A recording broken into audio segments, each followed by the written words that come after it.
จ้าสบายดีใครชื่อว่าวอนสวรรค์หรือแกประเสริฐเนาะมื้อนี้จะมาแนะนำในเกมสร้างภาพหรือว่าเกมจินตนาการเกมนี้สามารถเล่นได้ทุกๆคนเนาะเพื่อให้มีการสื่อสาร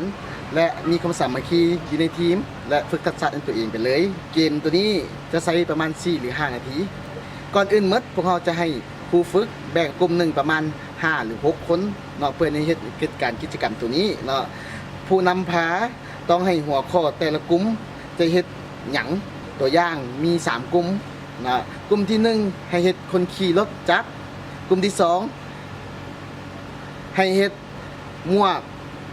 คนใส่หมวก3ให้เฮ็ดรูปคนขี่แห่แต่ละคนจะต้องได้ไปคิดสร้างสรรค์ว่าเฮาจะจินตนาการจังไดว่าเฮาจะเฮ็ดได้จังใดส่วนคำตอบของแต่ละกลุ่มนั้นเฮาบ่ให้กลุ่มอื่นฮู้จักโดยเฮาให้ซอยไปแล้วแล้วให้เขามาเฮ็ดท่าที่ว่าเขาเฮ็ดรูปหยังออกมาเนาะหลังจากนั้นให้ผู้ร่วมงานนั้นบอกว่าเขาเฮ็ดรูปหยังเนาะหลังจากนั้นเขาจะเฉลยว่ารูปหยังเขาเฮ็ดรูปหยังออกมาและเขาก็เป็นส่วนใดของรูปเจ้าสิเฮ็ดรูปจังได๋ก็ได้เพื่อให้รูปของเจ้าน่ะจะออกเป็นใครคือที่สุดอันนี้ใช้จินตนาการของเจ้าว่าเอาแว่นตาเขาเป็นยกแขนขึ้นเขาเป็น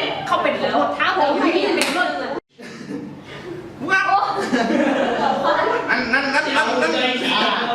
แหละพี่เจ้าตัวพอดีมึงมีเธอเลย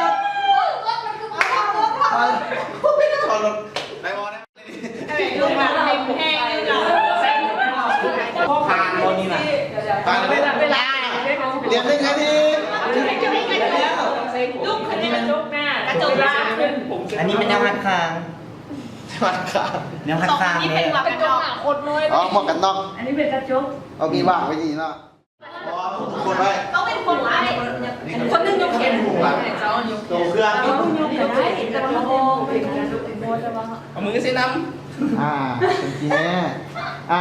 เขาช่วยอธิบายแน่ไผเป็นอย่างแน่อันนี้คนอันนี้คนอันนี้เป็นคนอันนี้จะเป็นกล้องคีอันนี้เป็นคนเนาะแล้วเวลาเรายกแขนขึ้นกับคีก็จะโซก็วิ่งได้อยู่เดี๋ยว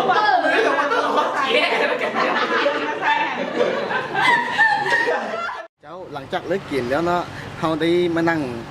ตีเป็นวงและก็ถามความรู้สึกคนที่เฮ็ดอยู่ในทีมนั้นว่าเป็นจังไดมีส่วนร่วมอย่างหลายบ่ในหมู่คู่แล้วรูปตัวนั้นมันได้สื่อสารอย่างแน่เคล็ดลับในกิจกรรมตัวนี้แม่นจะสื่อสารให้ทุกคนได้รู้ว่า